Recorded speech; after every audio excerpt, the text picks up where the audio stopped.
sua mão para as pessoas aí atrás, uma para as outras, vai olhando várias, e deseje que o Espírito Santo toque essa vida. Deseje que o Espírito Santo entre na casa, no coração, na mente. E é só o Espírito Santo. O Espírito Santo é amor, alegria, temperança, longanimidade, bondade, domínio próprio. Quantos frutos do Espírito? Todos os frutos do Espírito. Todo mundo gosta muito de falar do fruto do Espírito Santo, que é o amor, porque ele é o fruto por excelência.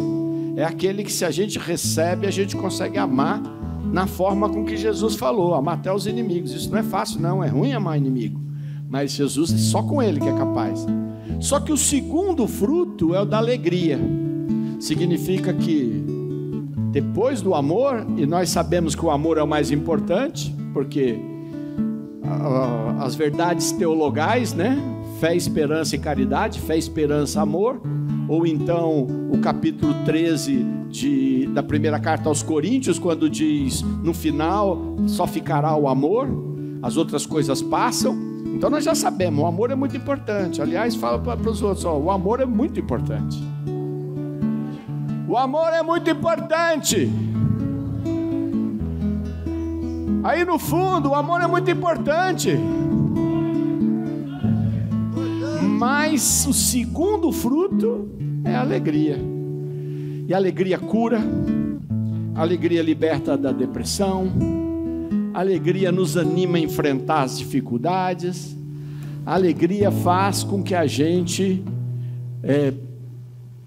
supere as maiores dificuldades e siga adiante. Se você não tem alegria, você começa a ficar triste, vai definhando. Para com isso, né? Estende a mão e fala, eu quero que o Espírito Santo te dê alegria. E gente, alegria não é ficar rindo, né? Olha lá, minha mãe já fica rindo, né?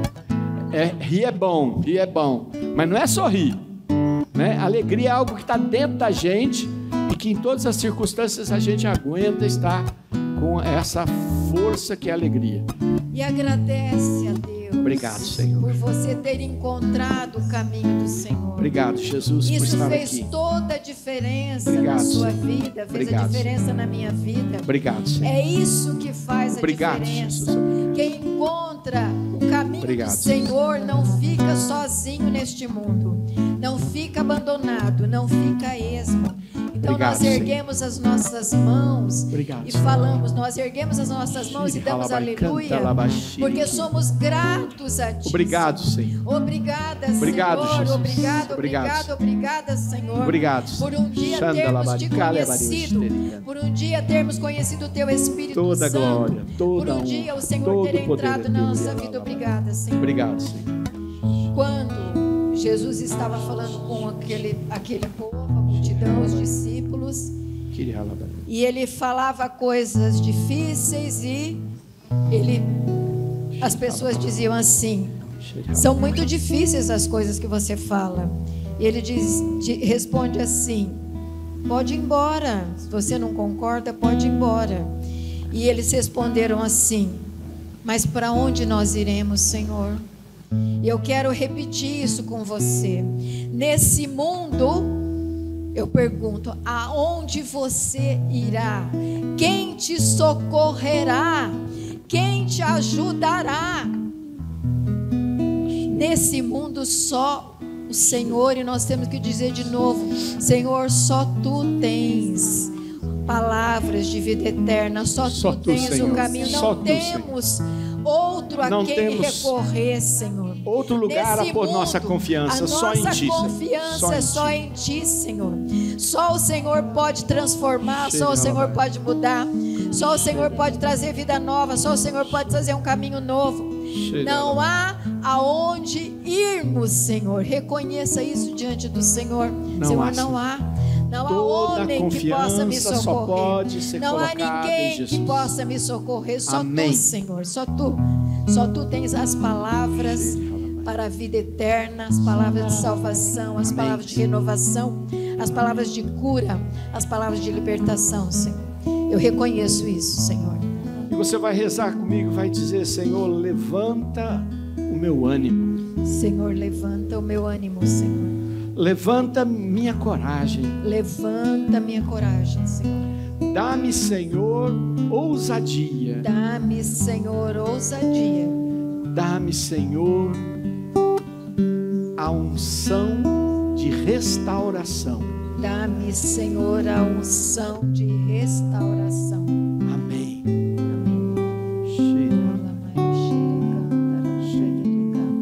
Quem quiser acompanhar, eu quero refletir nesse dia tão lindo, tão especial que a gente está celebrando.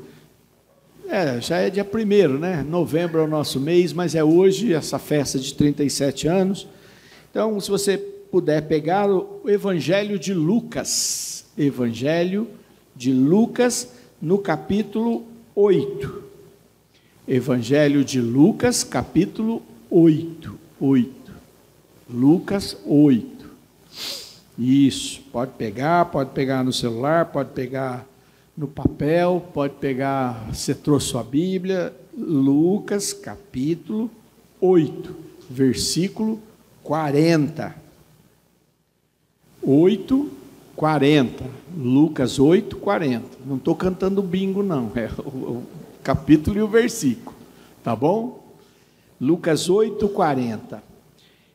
Diz assim até o 42. À sua volta, Jesus foi recebido por uma multidão que o esperava. O chefe da sinagoga, chamado Jairo, foi ao seu encontro. Lançou-se a seus pés e rogou-lhe que fosse à sua casa, porque tinha uma filha única de uns 12 anos, que estava para morrer. Jesus dirigiu-se para lá, comprimido pelo povo. Agora eu vou pular para o versículo 49, porque esse trecho do meio é a cura da hemorroísa. Então eu vou pular porque eu quero falar da filha do Jairo mesmo. Então vamos lá, no versículo 49, diz assim: enquanto ainda falava, veio alguém e disse ao chefe da sinagoga: tua filha acaba de morrer, não incomodes mais o mestre. Mas Jesus o ouviu e disse a Jairo: não temas, crê somente e ela será salva. Quando Jesus chegou à casa, não deixou ninguém entrar com ele, senão Pedro, Tiago, João com o pai e a mãe da menina. Todos, entretanto, choravam e se lamentavam, mas Jesus disse: não choreis, a menina não morreu, mas dorme. Zombavam dele, pois sabiam bem que estava morta. Mas segurando ele a mão dela, disse em alta voz: menina, levanta-te. Voltou-lhe a vida e ela levantou-se. Imediatamente, Jesus mandou que lhe dessem de comer. Seus pais ficaram tomados de pasmo. Jesus ordenou-lhes que não contassem a pessoa alguma o que tinha se passado. Palavra do Senhor.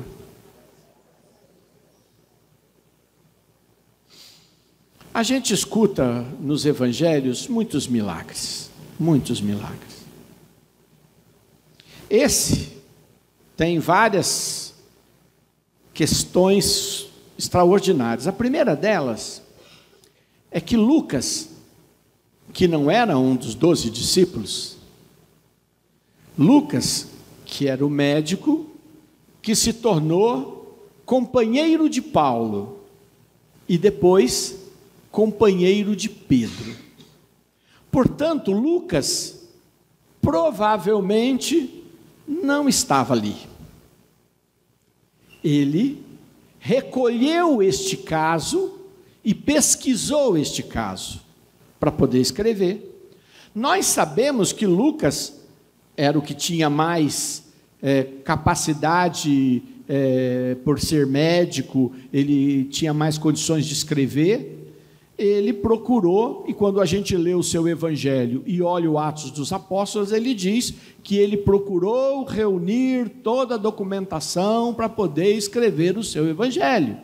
Portanto, ele fez um trabalho de pesquisa, né, professor Williams? Quando você vai fazer uma matéria, você não escreve só da sua ideia, você pesquisa lá, né? Senão as plantinhas que você escreve lá na agronomia não vão saber nada. A professora Júlia, a Áurea, tudo faz, vocês têm que pesquisar. Ele pesquisou para reunir. E qual é o detalhe que eu quero chamar a atenção? Ele deu um nome para aquele chefe da sinagoga. Por que ele deu nome? A hemorroísa é a hemorroísa. Qual é o nome dela? O cego é de Jericó. Qual é o nome dele? Esse tem Bartimeu, né? Quando o autor escreve o nome é porque ele é uma pessoa conhecida, que o fato pode ser comprovado. Se eu disser para vocês assim, olha, eu rezei por um doente, ele estava já morto, eu rezei e ele sarou, todo mundo, glória a Deus, glória a Deus. Mas se eu disser, era o fulano, filho do ciclano, lá de Maringá, muito provavelmente alguém vai procurar alguém que conhece para saber se é verdade, não é mesmo? Estes milagres que são dados nome, eles têm um valor imenso, porque eles são garantidores, não são histórias de que, o milagre ele é para interpretar. Na verdade, a menina estava morta porque vivia em pecado, com 12 anos, coitadinha, né? E aí chegou Jesus e ela aceitou Jesus, então ela viveu. Ela estava morta interiormente e sarou. Não. Ele deu um nome, falou, vai e pergunta para o pai. Aí o pai é um tal de Jairo, mas desculpa, não é? Para aquela civilização não era um Jairo qualquer. Ele era o Jairo, chefe da sinagoga. O que era a sinagoga? Bom, o templo ficava em Jerusalém. Nas outras cidades, o que se tinham era casas de oração chamadas sinagogas, aonde todo judeu tinha que ir, e todo menino aos 12 anos tinha que ir lá para poder fazer a passagem de que ele tinha se tornado adulto. Todas as pessoas tinham que ir lá para aprender. O rabi, os diversos que tivessem naquele local, iam ter seus alunos. Mas quem era o chefe? Quem administrava? Quem recebia os recursos para sustentar a casa? Quem é que recebia as pessoas? Quem cuidava do local? É uma pessoa que se torna conhecida. Todo mundo sabe, aliás, todo judeu tinha que frequentar a sinagoga. Se não frequentar a sinagoga, alguém ia na casa dele para destratar ele, principalmente eles com a religião deles. Então ele era uma pessoa conhecida. Lucas está fazendo questão de dizer que aquele milagre aconteceu mesmo. E aí ele cita os detalhes. Zombavam de Jesus. Quem zombava? Bom, na tradição judaica, quando alguém morria, se contratavam as carpideiras, que tinham que chorar. Quanto mais dinheiro você tinha as pessoas que iam tocar o tamborim, igual festa de filme americano, que eles fazem festa e come. Eu fico até olhando, falo, aquela tristeza de que o cara morreu, eles ainda têm que servir comida e limpar a casa depois, né? Não é uma coisa boa, não. Deve ser chato fazer isso, né? Não é a nossa tradição. Mas vem da tradição judaica, eles tinham que ter aquelas pessoas, quem podia contratava para chorar, senão os parentes tinham que ir lá e ficar chorando 7 dias. Então aquelas pessoas estavam lá, e ele disse, não morreu, eles sabiam que tinham morrido, e ficavam zombando. Olha lá, o Jairo, um cara importante, um cara tão importante, que todo mundo conhece, vem trazer esse cara aqui, que vai falar bobagem para nós, num momento tão difícil como esse. E aí Jesus faz algo com muita delicadeza. Ele não quis fazer um show. Ele não deixou ninguém entrar, só os 3 discípulos, porque ele queria que isso fosse testemunhado depois para os discípulos, o pai e a mãe. E chegou lá dentro, mandou todo mundo embora.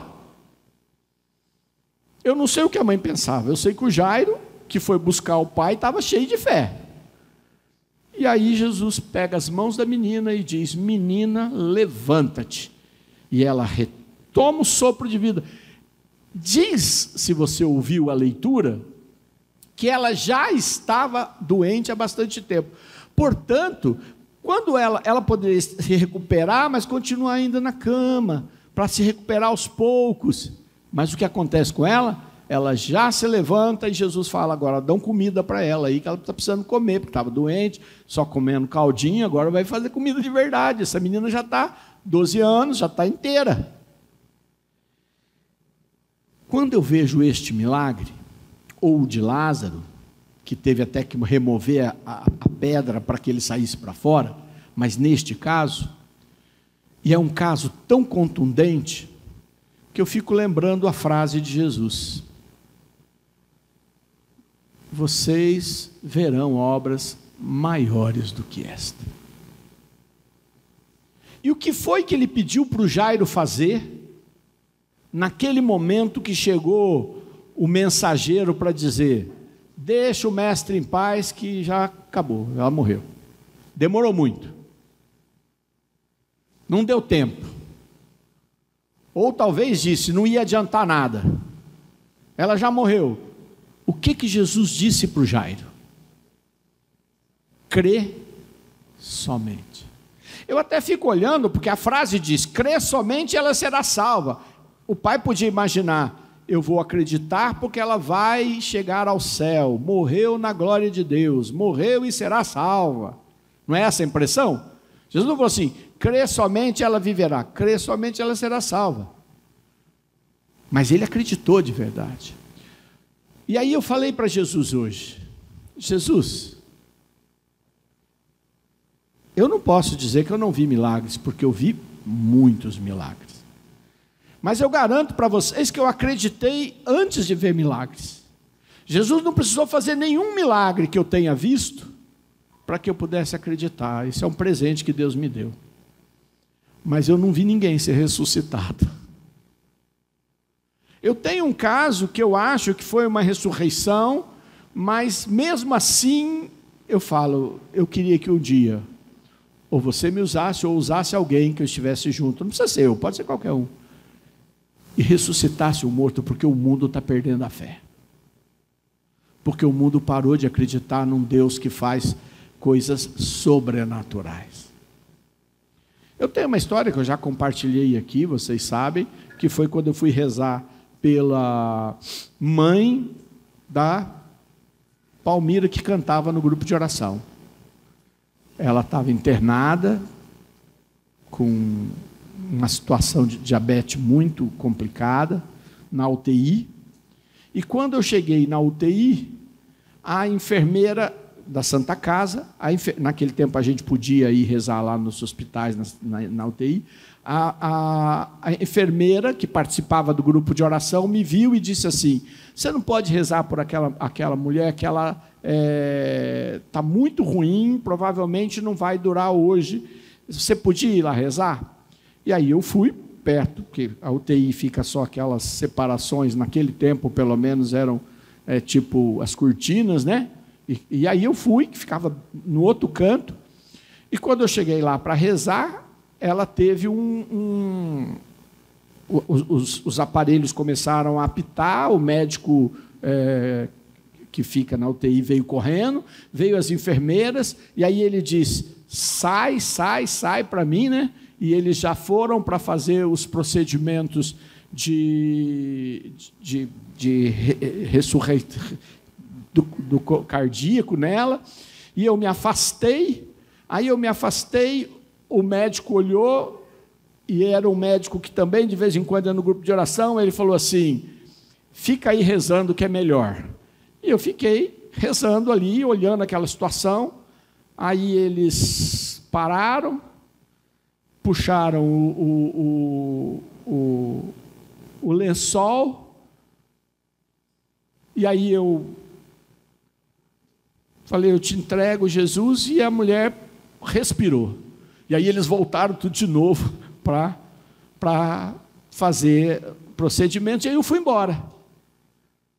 Quando eu voltei lá, 2 dias depois, para fazer a oração de novo pela senhora, que eu estava fazendo oração, a enfermeira me disse, sabe aquela mulher? O caminhão tinha passado por cima dela, tinha esmagado vários órgãos, ninguém sabe o que aconteceu, mas ela recebeu alta. Eu não sei nem o nome da mulher, não sei nem quem é, e ela nunca me viu, e não sabe nem quem eu sou, e nem talvez a oração do médico, da enfermeira, sei lá de quem. Ela não sabe, porque ela estava em coma. Eu não sei se aquilo foi uma ressurreição, talvez sim, mas eu falo para Jesus, a gente precisa ver milagres. Você precisa ver milagres na sua vida, mas você precisa ver milagres às vezes que não é na sua vida, mas é na vida dos outros, e que te ajude a manter-se com fé. Só que eu repito o que Jesus falou para Jairo: crê primeiro. Crê primeiro. Depois ele viu a filha ser ressuscitada. Acredita primeiro. Fale para o seu irmão, como é que está a tua fé? Você quer ver milagre? Você quer ver milagre? Você quer ver milagre? Eu quero. Você quer ver milagre? Pois é. Então creia. Creia. Porque este é um grupo que acredita em milagres. Nós acreditamos em milagre. E nós já vimos muitos milagres. E vamos ver muitos outros milagres, porque o nosso Deus, Ele não é só um Deus da história, Ele não é só um Deus dos livros, Ele não é só um Deus que tem histórias de milagre, Ele continua fazendo milagres hoje. Ele continua andando no meio do povo e continua fazendo milagres. Eu creio. Eu creio. Você crê? Mesmo? Eu creio.